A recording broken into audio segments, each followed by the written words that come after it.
کو لوگ اہمیت دینے لگے اور یا جب بھی کسی جماعت میں لوگ شامل ہونے لگے تو جو باطل قسم کے جو لوگ ہوتے ہیں، جو شر پسند قسم کے لوگ ہوتے ہیں، تو وہ جماعت کو تو روک نہیں سکتے، لیکن اس جماعت کے بارے میں لوگوں کے ذہنوں میں چند ایسے اعتراضات اور چند سوالات پیدا کر دیتے ہیں کہ جو لوگوں کو تشویش میں ڈال دے۔ یا ایھا الذین آمنوا علیکم انفسکم، اے ایمان والو، علیکم انفسکم، تمہارے پر لازم ہے تمہاری اپنی جانوں کی فکر کرنا۔ ماتے ہیں یا ایھا الذین آمنوا قوا انفسکم واہلیکم نارا، اے ایمان والو اپنے آپ کو بھی بچاؤ اور اپنے گھر والوں کو بھی بچاؤ۔ کس سے بچائیں؟ آگ سے بچاؤ۔ ہو رہا ہے تو اس کو تبلیغ میں جانا چاہیے۔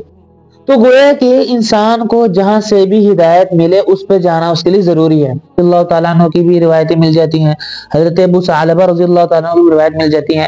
ایک روایت میں حضرت ابو ثعلبہ رضی اللہ تعالیٰ عنہ فرماتے ہیں کہ یا ایھا الذین آمنوا علیکم انفسکم، اس سے مراد یہ ہے کہ تم نیکی کا حکم کرتے رہو اور برائیوں سے روکتے رہو۔ کہ اگر کسی شخص نے کچھ بھی ہنر سیکھنا ہے یا کوئی بھی کام کرنا ہے تو اس کے لیے اس کو اس کے ماحول میں جانا پڑتا ہے، اس کے ماحول میں جا کر اس چیز کو سیکھنا پڑتا ہے۔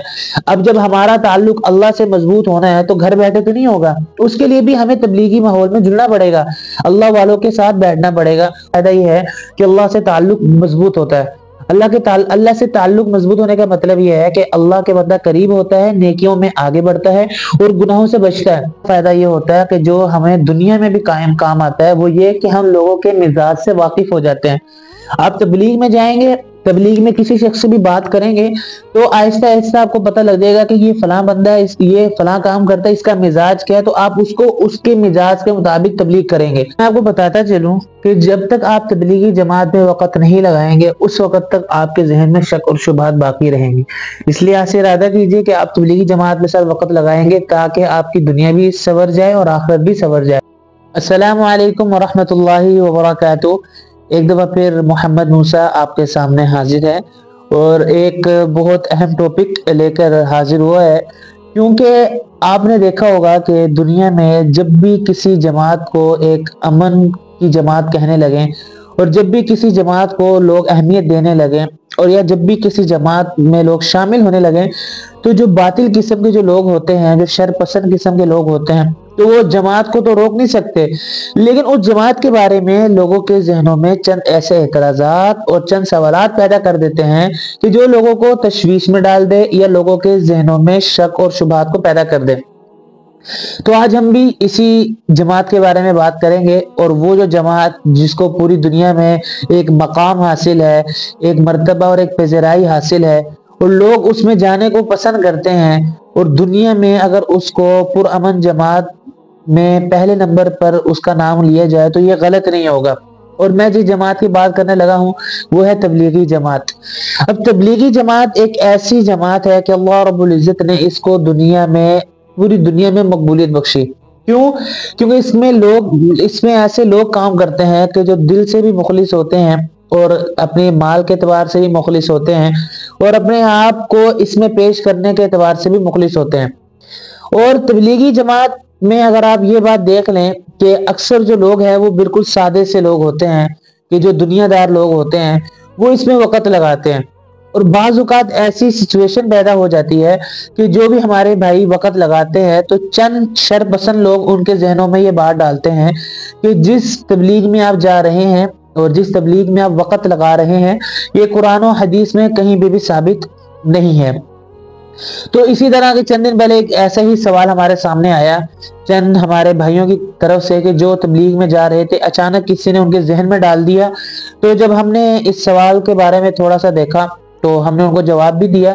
تو آج انہوں نے ہمیں یہ کہا کہ کیوں نہ ہم یہ سوال اپنے ویورز کے سامنے رکھیں کہ جب بھی کوئی بندہ تبلیغی جماعت میں جانے لگے، کوئی بھی اسے سوال کر لے، اس کے پاس اس سوال کا بڑا آسان سا، پیارا سا، مختصر سا جواب موجود ہو۔ تو چلتے ہیں اپنے سوال کی طرف۔ سب سے بڑا سوال یہ کیا جاتا ہے تبلیغی جماعت کے بارے میں کہ تبلیغ میں جانا قرآن و حدیث سے ثابت نہیں ہے۔ تو دیکھیں آج میں آپ کو بتاتا چلوں کہ قرآن مجید میں کہاں پر تذکرہ آیا ہے۔ دیکھیں قرآن مجید میں سورۃ الرعد میں 105 نمبر آیت ہے، یا ایھا الذین آمنوا علیکم انفسکم، اے ایمان والو، علیکم انفسکم، تمہارے پر لازم ہے تمہاری اپنی جانوں کی فکر کرنا۔ اور اسی کی تفسیر میں اکثر مفسرین نے یہ بات لکھی ہے کہ اپنی ہدایت کے لیے کسی جگہ پر جانا یا اپنی ہدایت حاصل کرنا، یہ ہر مسلمان پر لازم ہے۔ کیا مطلب کہ جہاں کہیں سے انسان کو ہدایت ملے تو وہ وہاں پر اس کے لیے جانا ضروری ہے، واجب ہے۔ دیکھیں، اگر ایک انسان کو خانقاہ سے ہدایت مل رہی ہے، اس کا تعلق اللہ سے مضبوط خانقاہ کے ذریعے ہو رہا ہے اور اس کی رہنمائی خانقاہ کے ذریعے ہو رہی ہے، تو اس کو خانقاہ میں جانا چاہیے۔ That's all۔ نمبر 2، اگر اس کی جو ہدایت اور اس کی جو رہنمائی اور اس کا جو اللہ کے ساتھ ایک تعلق اور ایک قلبی میلان ہے وہ تبلیغی جماعت کے ذریعے ہو رہا ہے تو اس کو تبلیغ میں جانا چاہیے۔ تو گویا کہ انسان کو جہاں سے بھی ہدایت ملے اس پہ جانا اس کے لیے ضروری ہے۔ اللہ کے نبی حضرت محمد مصطفیٰ صلی اللہ علیہ وسلم کے زمانے میں خانقاہی نظام تھا۔ اللہ کے نبی کے پاس ہمارے صحابہ کرام آتے تو وہاں سے جو ہے تربیت ہوتی اور وہاں سے ایمان بڑھتا۔ تو اب اگر کوئی شخص اپنے قلبی اپنے دل کو تسلی دینے کے لیے اور اپنے آپ کے جو تعلق ہے وہ اللہ رب العزت سے مضبوط کرنے کے لیے تبلیغی جماعت میں جائے تو یہ کوئی بری بات نہیں ہے، بلکہ اس کے لیے تو علیکم انفسکم کے جیسے الفاظ بھی قرآن مجید میں آئے ہیں۔ یہ تو تھی قرآن مجید کی بات۔ اور اگر آپ قرآن مجید میں تھوڑا سا اور کہیں پر نظر دوڑائیں تو آپ کو 28ویں سپارے سورۃ التحریم میں 8 نمبر آیت میں یہ بات ملے گی کہ اللہ فرماتے ہیں یا ایھا الذین آمنوا قوا انفسکم واہلیکم نارا، اے ایمان والو اپنے آپ کو بھی بچاؤ اور اپنے گھر والوں کو بھی بچاؤ۔ کس سے بچائیں؟ آگ سے بچاؤ۔ اب اس کی تفسیر میں اکثر مفسرین نے یہ بات لکھی ہے کہ امر بالمعروف اور نہی عن المنکر کرتے رہو، اپنے آپ کو بھی اور اپنے گھر والوں کو بھی، کہ نہی عن المنکر برائیوں سے روکتے رہو، امر بالمعروف نیکی کا حکم میں ترقی کرتے رہو، نیکی کا حکم دیتے رہو۔ تو گویا کہ معلوم ہوا کہ امر بالمعروف خود بھی کرنے کا حکم ہے اور نہی عن المنکر یہ بھی کرنے کا حکم ہے، اور سارا کی ساری تبلیغ میں ہے ہی یہ۔ آپ جس کو بھی تبلیغ میں جو شخص جس نے وقت لگایا ہو یا آپ نے وقت لگایا ہو، آپ کو یہ بات علم میں ہوگی کہ امر بالمعروف اور نہی عن المنکر ہی تو ہوتا ہے تبلیغ میں۔ تو لہٰذا یہ باتیں قرآن مجید سے اپنی ثابت ہیں کہ جہاں سے ہدایت ملتی ہے تو ٹھیک ہے وہاں جانا چاہیے، اور اگر جس شخص کو تبلیغ کے ذریعے ہدایت ملی ہے تو اس کو جانا چاہیے۔ تو لہذا قرآن مجید سے یہ بات آج ہمیں معلوم ہوگی، تبلیغ میں جانا چاہیے۔ اگر کوئی شخص تبلیغ کے ذریعے اللہ کے قریب ہو رہا ہے، اس کی رہنمائی ہو رہی ہے، اللہ سے اس کا تعلق مضبوط ہو رہا ہے۔ اور نمبر 2، حدیث مبارکہ میں بھی اگر آپ دیکھیں گے تو حضرت عبداللہ بن مسعود رضی اللہ تعالیٰ عنہ کی بھی روایتیں مل جاتی ہیں، حضرت ابو ثعلبہ رضی اللہ تعالیٰ عنہ کی روایت مل جاتی ہیں۔ ایک روایت میں حضرت ابو ثعلبہ رضی اللہ تعالیٰ فرماتے ہیں کہ یا ایھا الذین آمنوا علیکم انفسکم، اس سے مراد یہ ہے کہ تم نیکی کا حکم کرتے رہو اور برائیوں سے روکتے رہو۔ اگر تمہیں اس کا مفہوم کہ اگر تمہیں معلوم ہو جائے کہ فضا ناشکرگزار بنتی جا رہی ہے تو تم اپنی رہنمائی کرو اور اپنی ہدایت کے لیے جو ہے نا متوجہ ہو جاؤ۔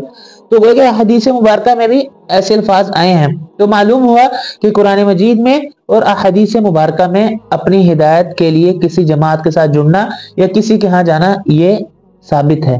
اور نمبر 2، تبلیغی جماعت میں جانے سے پہلے چند حضرات یہ سوچتے ہیں کہ بھائی پتہ نہیں کیا ہوگا کیا نہیں ہوگا، اور پتہ نہیں اس کے کیا فائدے ہیں کیا نقصان ہے۔